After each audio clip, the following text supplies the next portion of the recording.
This is Caribbean News Desk. I'm Dennis Chabrol. First, the headlines. A Guyanese businessman held in Puerto Rico, allegedly with undeclared cash aboard his private jet. Antigua and Barbuda waives permits for nationals of all the Eastern Caribbean states. Jamaica's parliament begins debate on joining the Caribbean Court of Justice. And obesity linked to new cancers. Details coming up. We are one Caribbean, one people, one nation. Facing the same destiny. So separated we are. As one, let's come together. One market economy. Caribbean is how it should be. Let's support. Carry on for Caribbean unity. It takes you, it takes me for Caribbean unity.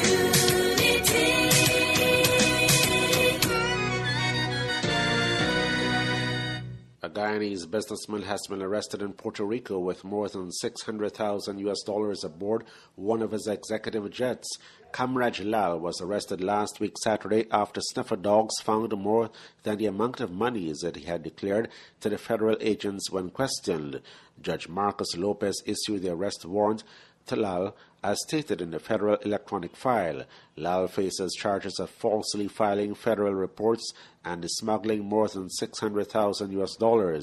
Reports from Puerto Rico say that Lal, who was traveling with his father and the pilot of the aircraft, initially reported only $5,000 between him and his father, but in a second report, the two had $12,000.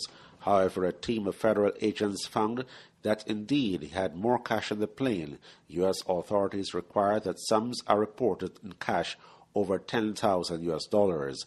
A federal agent says that on a closer inspection of the plane, officers found $150,000 first wrapped in plastic bags and a blanket near an exit.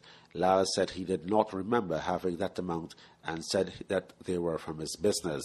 Subsequently, in a compartment near a motor, several black garbage bags with other monies amounting to $470,000 were found. Lal said that all the monies were his.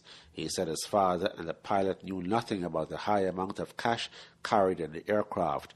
President Donald Ramotar and his predecessor, Barry Jagdeo, have in the past flown to Brazil and Puerto Rico using Lal's jet service.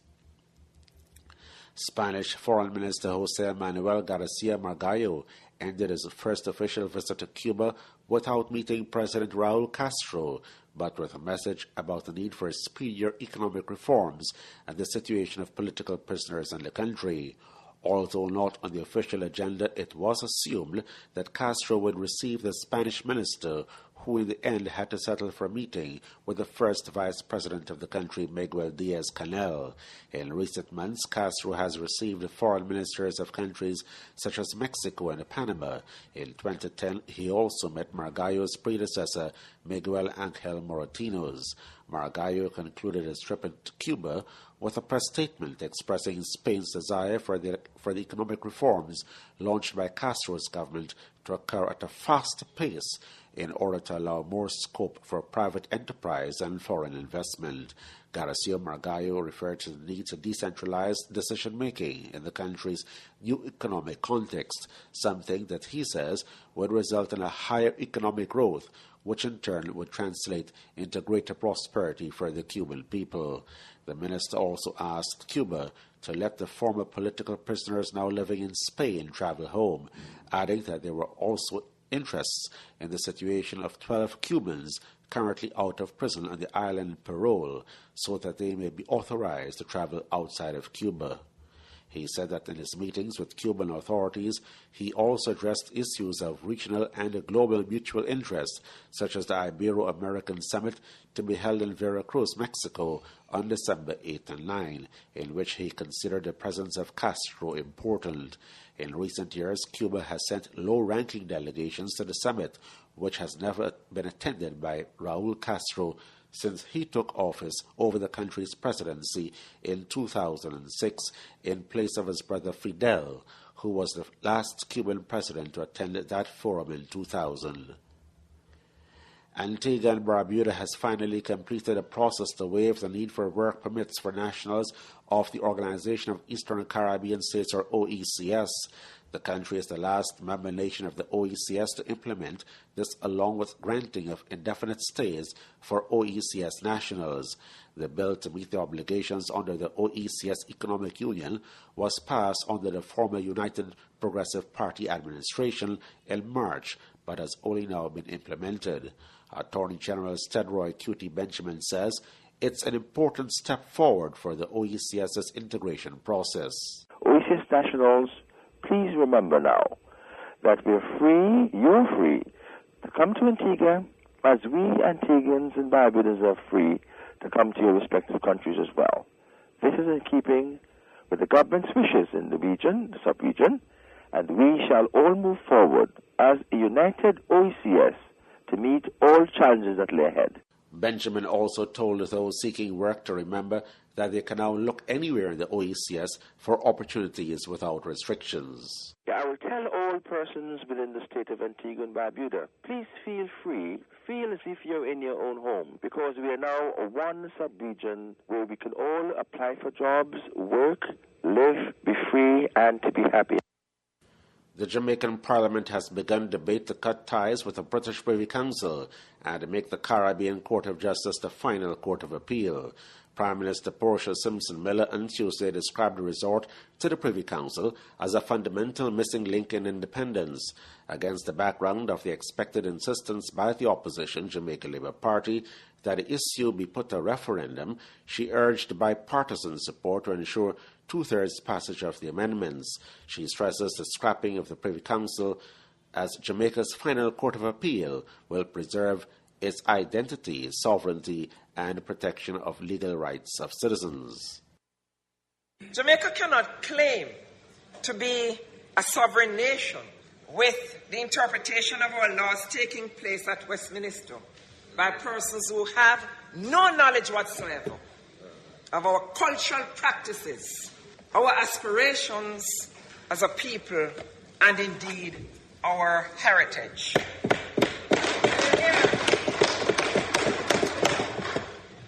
There are compelling reasons for Jamaica to go the route of the vast majority of former British colonies by adopting our regional court, the Caribbean Court of Justice, as our final court of appeal.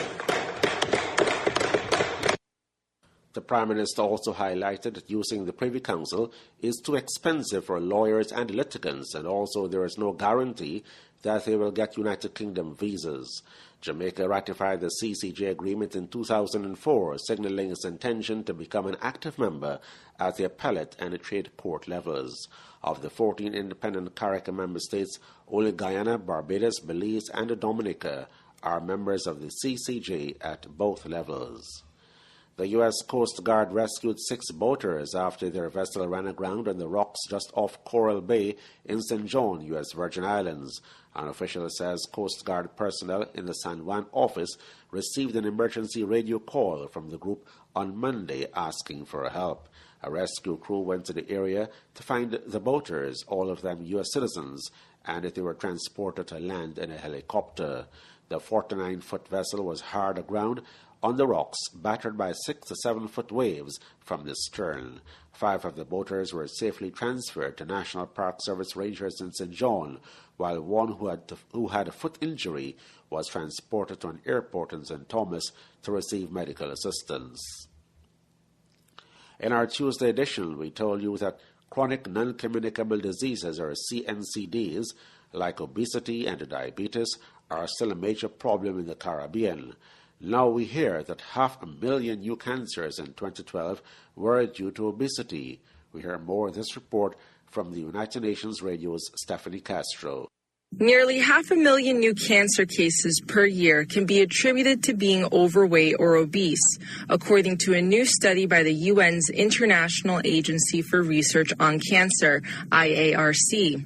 The study published in the Lancet Oncology, a leading medical journal, finds that high body mass index, BMI, which is a measure of body fat, is a risk factor for cancers, especially those affecting women, such as postmenopausal breast cancer.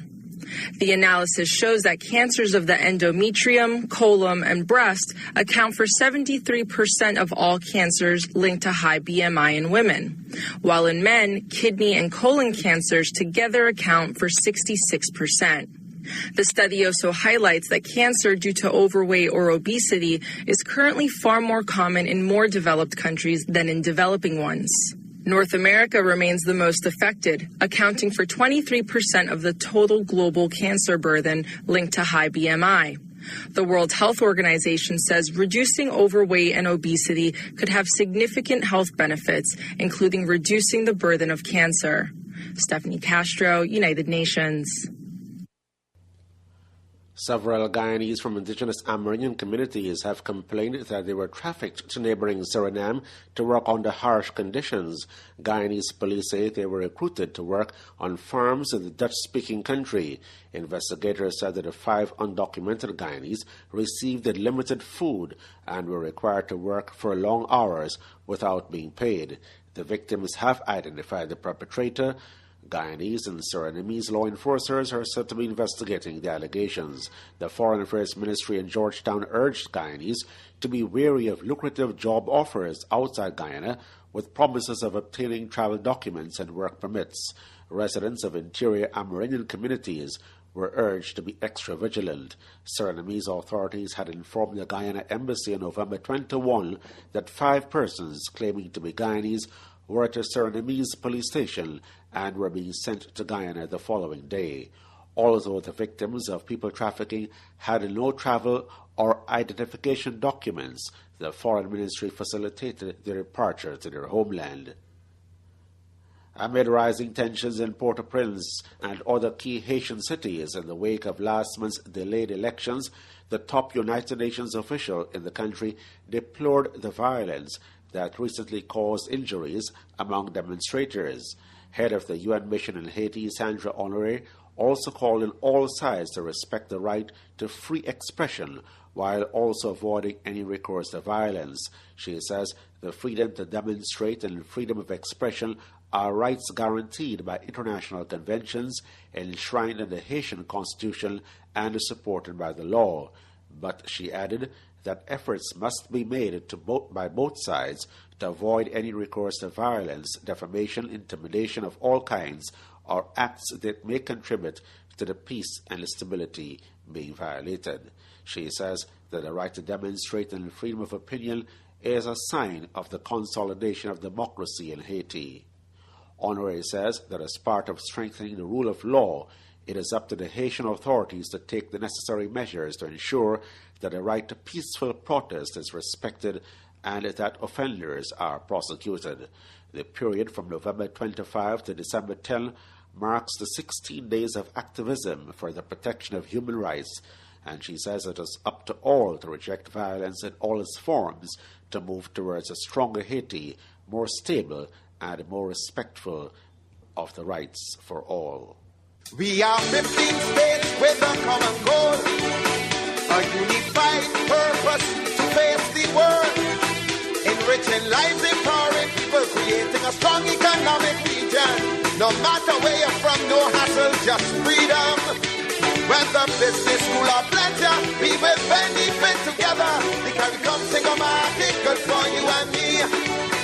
The CARICOM single market, good for you and me. The CARICOM single market, good for you and me. Oh yeah! And that's it for this edition of Caribbean News Desk. You can visit us on our website at caribnewsdesk.com or on our Facebook page at facebook.com/caribnewsdesk. We're also on Twitter at twitter.com/demwaves. Thanks for joining us. I'm Dennis Chabrol.